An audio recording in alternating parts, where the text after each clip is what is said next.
Hello friends, नमस्कार। तो कैसे आप सब? आई होप कि आप सब लोग अच्छे होंगे। तो फ्रेंड्स, आज की क्लास में हम जो कड़वक चल रहा था, कड़वक का जो कविता है वो लेकर के आए हैं। तो यानी कि कड़वक कविता लेकर के आए हैं। इनका कवि है मलिक मोहम्मद जायसी। कवि के बारे में पिछले वीडियो में चर्चा हो चुका है, तो इसके लिए हम अभी चर्चा करेंगे कविता पर। आइए। तो देखिएगा, कविता है, कहता है कि एक नैन कवि मोहम्मद गुनी, एक नैन कवि मोहम्मद गुनी, सोई बिमोहा जेई कवि सुनी। एक नैन कवि मोहम्मद गुनी, सोई बिमोहा जेई कवि सुनी, है ना। तो कहते हैं इसका अर्थ यह है, अर्थ लिखना है तो कैसे लिखिएगा कि प्रस्तुत पंक्ति जो है मलिक मोहम्मद जायसी द्वारा रचित है। ये जो पंक्ति है मलिक मोहम्मद जायसी द्वारा रचित है। महाकाव्य पद्मावत के अंश है, यानी कि पद्मावत जो लिखा गया इससे क्या है, इसका क्या है, अंश है। जिसमें कवि कहते हैं कि एक नैन कवि मोहम्मद गुनी, यानी कवि कहते हैं कि एक नैन के होते हुए भी, एक नैन के होते हुए भी, कहते हैं कि एक नैन के होते हुए भी जायसी गुनी क्या है, गुणवान है। सोचिए, कहते हैं कि एक नैन कवि मोहम्मद गुनी, यानी कि एक नैन, यानी कि नैन मतलब क्या होता है, आँख, यानी कि एक आँख उनका जो है क्या हो चुका था, वो चेचक के कारण हो चुका था उनका, यानी कि एक आँख से क्या हो गया था, वंचित हो गया, यानी कि एक आँख उनका खराब हो गया था। तो एक नैन के होते हुए भी, एक नैन के होते हुए भी कवि मोहम्मद कवि जो है जायसी गुनी ये गुणवान है ना। एक नैन के होते हुए भी क्या है, ये जायसी गुनी जो है क्या है, गुणवान है। जो भी उनकी काव्य को सुनता है, कहता है कि सोई बिमोहा जेई कवि सुनी, यानी कि जो भी उनकी काव्य को क्या करता है, सुनता है, वो मोहित हो जाता है। बिमोहा यानी कि क्या हो जाता है, मोहित हो जाता है। क्या हो जाता है, मोहित हो जाता है। इस पंक्ति में कहते हैं कि एक नैन के होते हुए भी जायसी गुनी जो है क्या है, गुणवान है। जायसी गुनी क्या है, गुणवान है।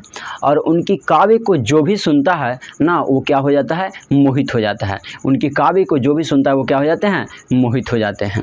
आइए दूसरा जो है, कहता है कि चांद जैसे जग विधि अवतारा, चांद जैसे जग विधि अवतारा, दिनहा कलंक किन्हा उजियारा, जग सजहा एकई ने नहा, उबासूक असे नखतन महा। यानी कि फिर से लिखेंगे कि प्रस्तुत पंक्तियाँ मलिक मोहम्मद जायसी द्वारा रचित महाकाव्य पद्मावत के अंश है। यानी कि जो पंक्ति है, तो प्रस्तुत पंक्तियाँ लिखेंगे कि यानी कि प्रस्तुत, हमारे सामने जो क्या है, प्रस्तुत है, यानी कि प्रस्तुत पंक्तियाँ जो है मलिक मोहम्मद जायसी द्वारा रचित महाकाव्य पद्मावत के क्या है जी, अंश है। क्या है जी, अंश है। और अंश है। और इसमें कवि कहते हैं कि ईश्वर उन्हें चंद्रमा की तरह इस धरती पर उतारा।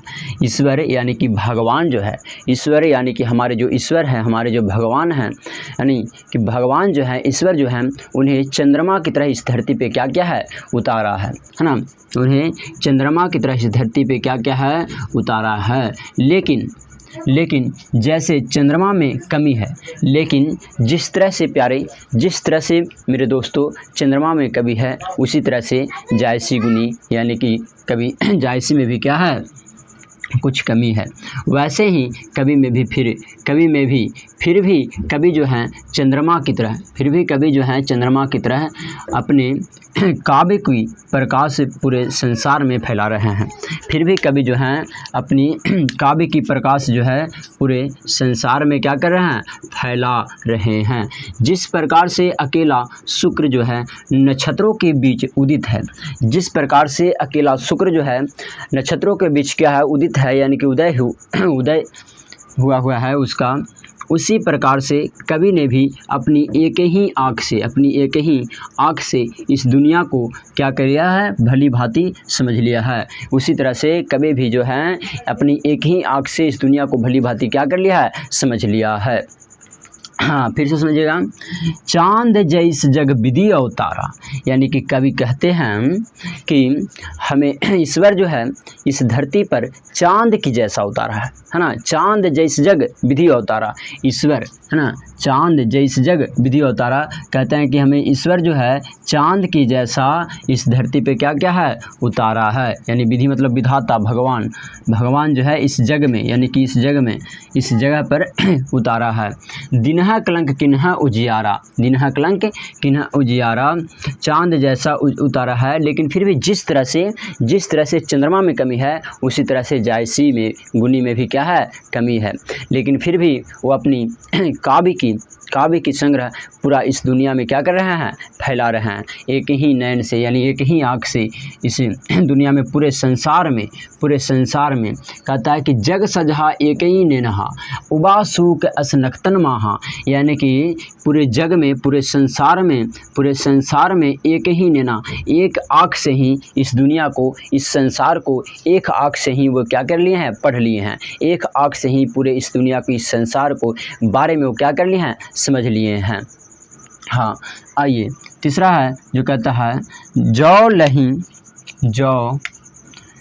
लही आवाही डाभन होई, जौ लही आवाही डाभन होई, जौ लही आवाही क्या होई डाभन होई, जौ लही आवाही क्या होई डाभन होई, तौ लही सुगंध बसोई न सोई, तौ लही सुगंध बसोई ना सोई, तौ लही सुगंध बसोई ना सोई।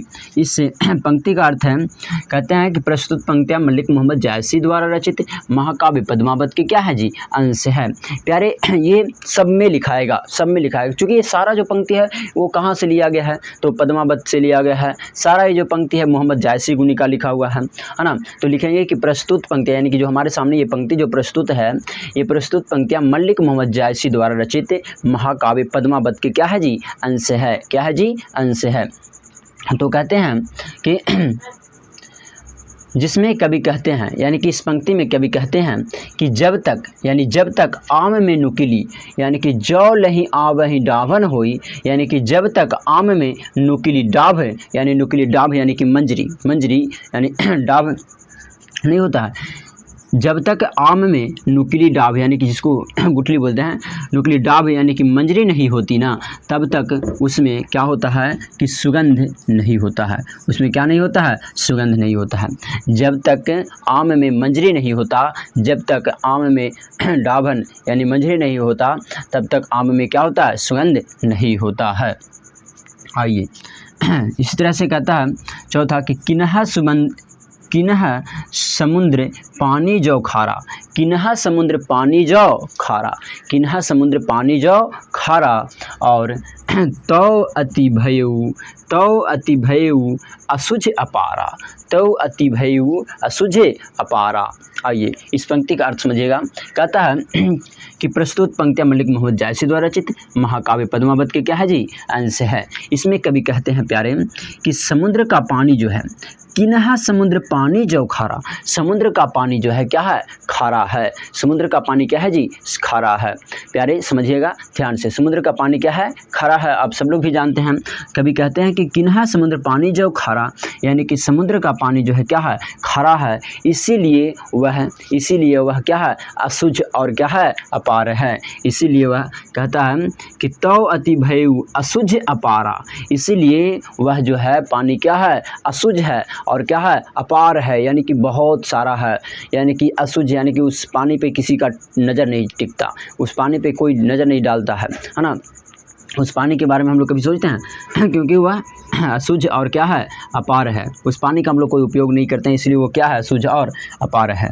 आइए पाँचवा है जो कहता है जौ सुमेरु त्रिशूल विनाशा, जौ सुमेरु त्रिशूल विनाशा, समझिएगा जौ सुमेरु त्रिशूल विनाशा, भा कंचनगिरी आग आकाशा, भा कंचनगिरी आग आकाशा।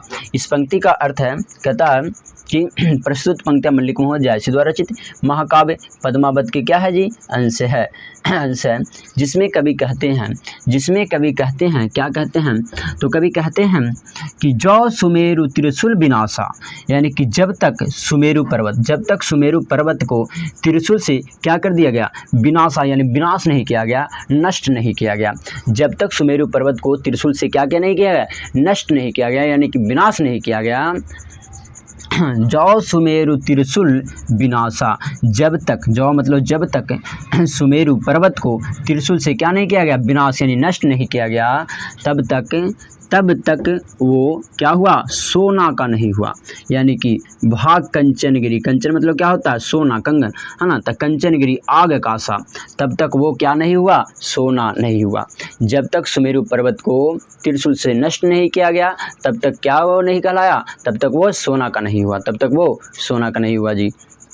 इसका नेक्स्ट जो है अगले स्लाइड, लौ लही धरी कलंक न पारा, लौ लही धरी कलंक न परा, और काच होई नहीं कंचन कर रहा, और काच होई ना कंचन कर रहा।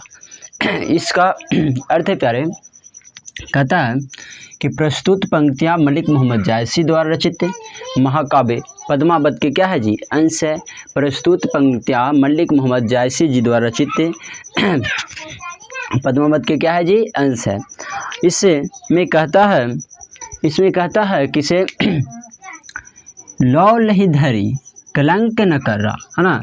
धरी मतलब होता है धरिया, धरिया का मतलब होता है सोने गलाने वाला पात्र, सोना गलाने वाला पात्र, धरिया का मतलब सोना गलाने वाला पात्र।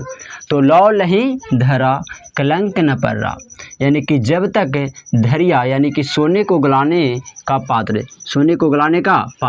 यानी धरिया में, जब तक धरिया में सोने को गलाया नहीं जाता, जब तक धरिया में सोने को गलाया नहीं जाता, तब तक काच होई नहीं कंचन कर रहा, तब तक वह काच की धातु, वह कच्ची धातु, तब तक वह कच्ची धातु सोना नहीं कहलाता है, तब तक वह कच्ची धातु सोना नहीं कहलाता है जी, है ना। कहता है कि लौ लही धर्रा कलंक न कर रहा, कांच होई नहीं कंचन कर रहा, यानी कि जब तक यानी धरिया यानी सोने गलाने का पात्र में कच्चे धातु को गलाया नहीं जाता, तब तक वो सोना नहीं कहलाता है जी, आइए अगला कहता है कि एक नैन जैसे दर्पण आओ ते ही निर्मल भाऊ, एक नैन जैसे दर्पण आओ ते ही निर्मल भाऊ, और सब रूपवंते गही मुख जो बही कई न चाऊ, है ना। कहते हैं कई न चाऊ। इसका अर्थ है जी कि जब तक, कहते हैं कि मलिक मोहम्मद जायसी जी जो हैं वे एक नैन के होते हुए भी, मलिक मोहम्मद जायसी जो हैं जी वो कहते हैं कि एक नैन के होते हुए भी दर्पण की तरह निर्मल और स्वच्छ दिल वाले हैं।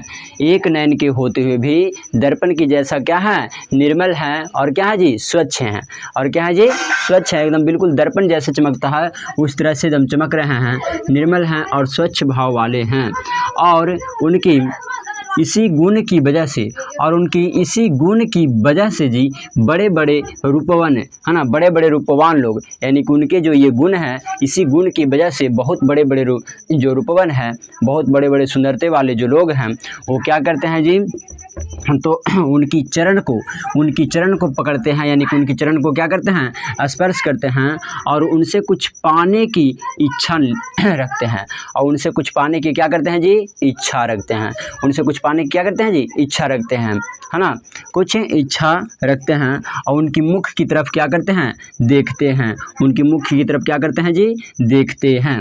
आइए कहता है कि कवि जो है मोहम्मद गुनी हैं, ये एक नैन के होते हुए भी निर्मल और क्या हैं, स्वच्छ भाव वाले हैं, स्वच्छ दिल वाले हैं, और उनके इसी गुण की वजह से बहुत बड़े बड़े लोग जो हैं क्या करते हैं, उनकी चरण को पकड़ कर, यानी कि उनकी आशीर्वाद लेते हैं, और उनसे कुछ सीखने की क्या रखते हैं, आशा रखते हैं, उनसे कुछ सीखने की क्या करते हैं जी, उम्मीद रखते हैं, कुछ इच्छा व्यक्त करते हैं, उनकी मुख की तरफ क्या करते हैं, देखते हैं।